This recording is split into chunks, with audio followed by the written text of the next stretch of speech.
ৰখা আৰু গঠিব নালাগে আৰু ৰখা ইয়াত কোন আছে বাইক এখন ৰখাই থৈ আছে যে মাছ ধৰি আছে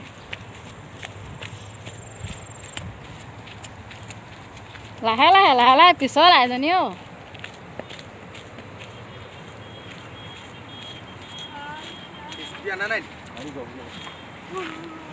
পিছল সেইকেইটা পিছল পিছল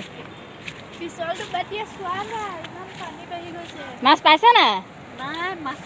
মাছেই নাই ইমান কেতিয়া আহিলে মাছ ধৰিবলৈ আহিলোঁ কেতিয়াবাই মাছ পোৱাহে নাই মাছে পোৱা নাই অঁ মানে পানীটো উঠালে তাৰপাছত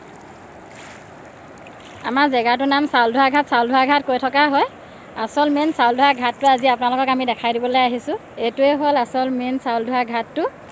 এই বাইদেউ এজনীয়ে মাছ ধৰি আছে জালেৰে সৰু সুৰা মাছ দুই এটা পাইছে আৰু এইখন হ'ল সোৱণশিৰি দলংখন আৰু এইটো হ'ল আমাৰ চাউলধৰা ঘাটটো আৰু সোৱণশিৰি পানী চাওক কিমান পানী অঁ এইটোৱে ন আচল সোৱণশিৰি ঘাটটো অঁ কিমান পানী চাওকচোন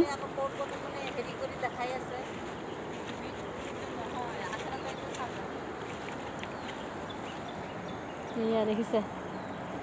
সোৱণশিৰি এই সোৱণশিৰিৰ মাজত দ্বীপ এটা আছে তাৰ ইফালেও আকৌ সোৱণশিৰিয়ে হয় কিমান দূৰলৈকে এই আঁতৰত নাও কেইখনমান দেখিছোঁ কিন্তু দেখাব যাব নোৱাৰি ইয়াৰ পৰা সোৱণশিৰিৰ শব্দ শুনকচোন কিমান ভয়ানক শব্দ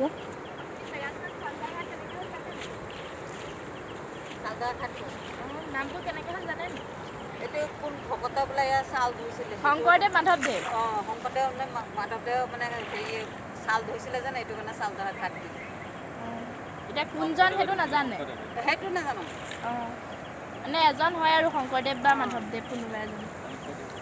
জালখন উঠাইছে আৰু মাছ নাহিলে শংকৰদেৱ মাধৱদেৱ এই চাউল ধৰিছিলে ইয়াতে এই চাউল ধোৱাৰ কাৰণে মানে এইটোৱে মানে চাউলধৰা ঘাট দি দিলে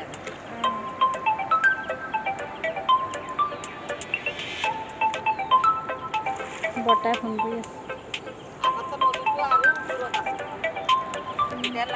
হ'ল আমাৰ দেহাৰ মেট্ৰিক চেণ্টাৰ দেহাই মেট্ৰিক ইয়াতে দিছিলে ৰূপহী হাইস্কুল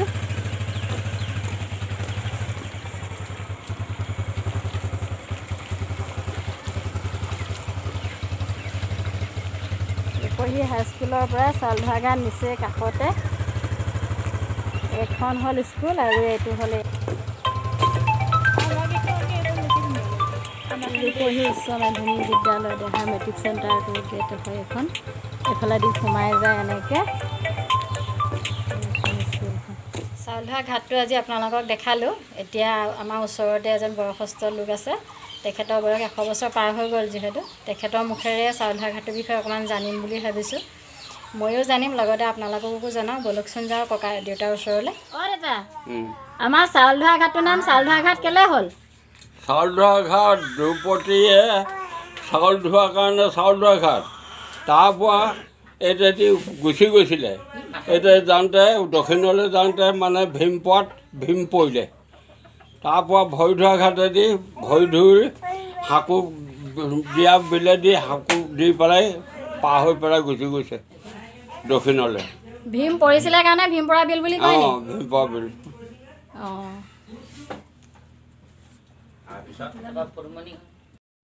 আমাৰ অঞ্চলটোৰ নাম কাটৰি চাপৰি কেলৈ হ'ল কৈ দিয়ক দেউতা অঁ কাটৰি চাপৰিটো এই কাটৰি নামে এজন মানুহ আছিলে সেই মানুহজনে অকলে এই ইয়াত বসবাস কৰিছিলে বসবাস কৰোঁতে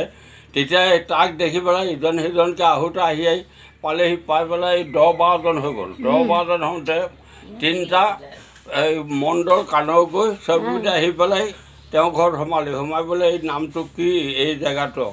তেতিয়া ক'লে কি নাম দিয়ে আপোনালোকে দিব পাৰে মইনো কেনেকৈ ক'ম আকৌ তোমাৰ নাম কি মোৰ নাম বোলে আমুকা কাটৰি কাটৈ বুলি কোৱাতে সেই কাটৈ চাপৰি নামটো তাতে সেই তাৰ হেৰিতে লিখি দিলে অঁ সেই লেখাৰ কাৰণে কাটৈ চাপৰি নাম অঁ তেতিয়াৰ পৰাই কাটৈ চাপৰি হ'ল অঁ সেই তেতিয়াৰ পৰাই কাটৈ চাপৰি এই মেপত আছেচোন